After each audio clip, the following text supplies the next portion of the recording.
Hello, hi everyone. Very happy to be here this morning. Veronica from CSA, and I'll walk everyone through a short presentation on safer cyberspace for enterprises, how to stay cyber safe when you go online. Oops.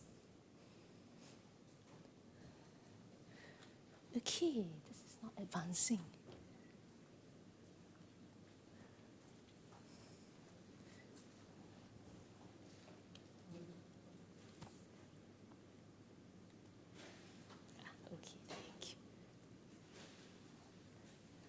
Okay, so a very short introduction about the cybersecurity. Oops, let me just put this down. A very short introduction about the Cybersecurity Agency of Singapore.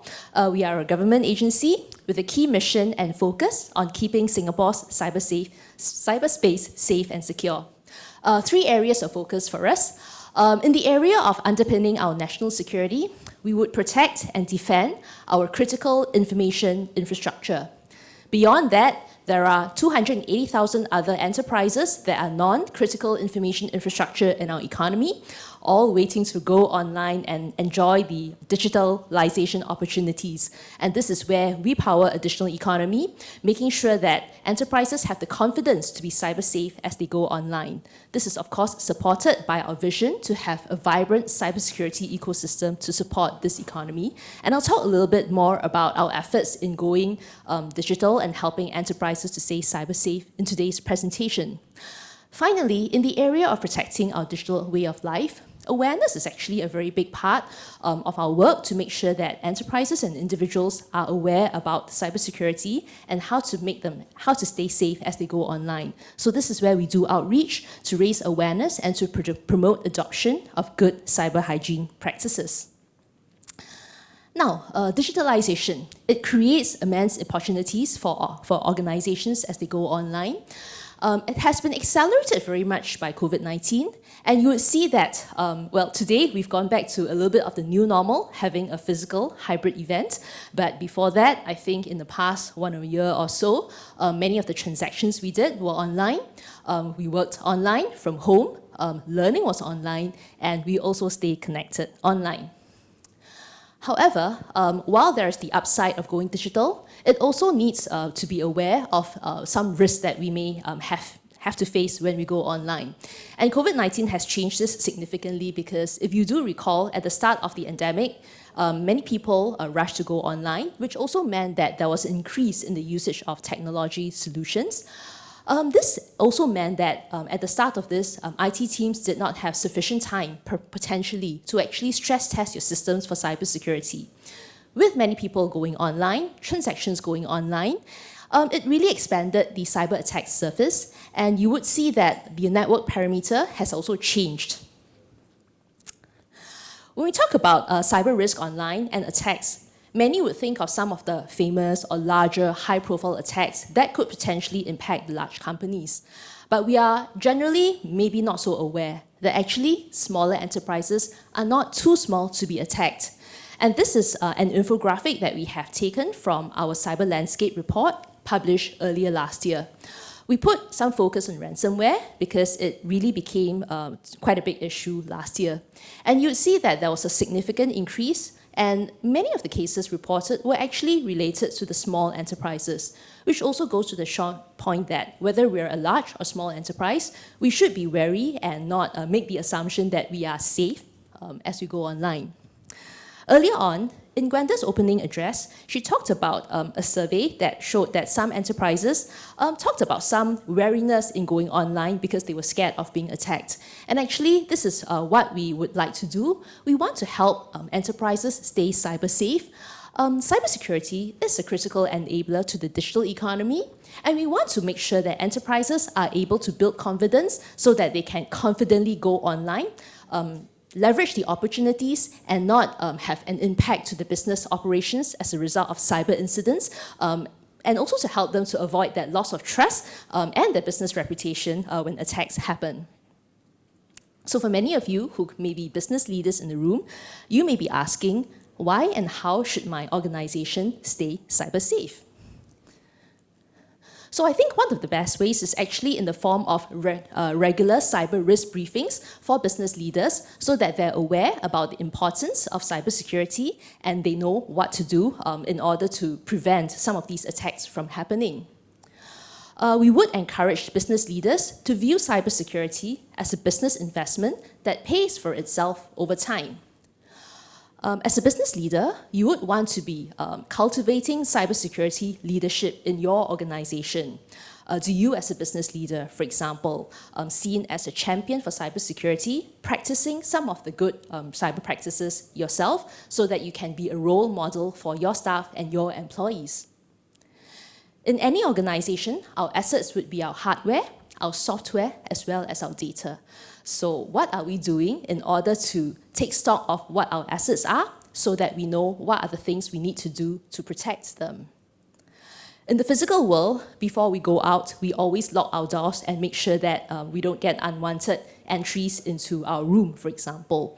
So in the digital world, likewise, we would want to make sure that there is a secure access to our environment, to our systems, and our networks. If we want to have strong locks in the physical world, in the digital world, are we using secure passphrases that are able to protect our assets? For our more sensitive assets, are we using multiple locks in the form of multi-factor authentication?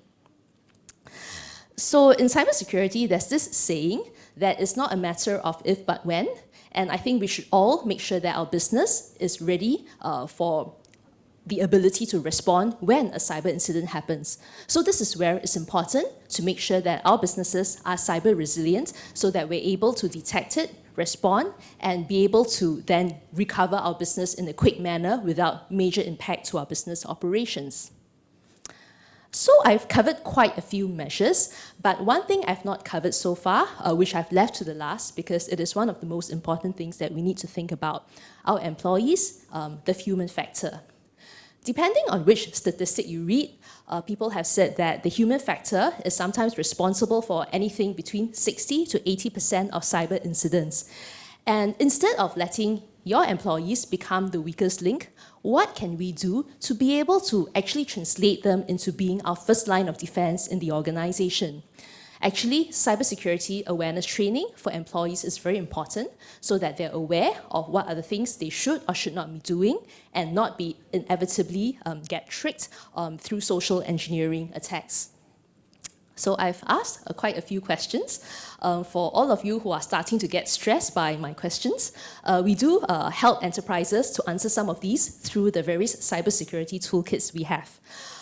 This is published already on CSA's website. And we're very heartened that we have partners such as AISP who have incorporated the content into an e-learning curriculum so that we have industry partners that can take it further beyond just reading it on CSA's website.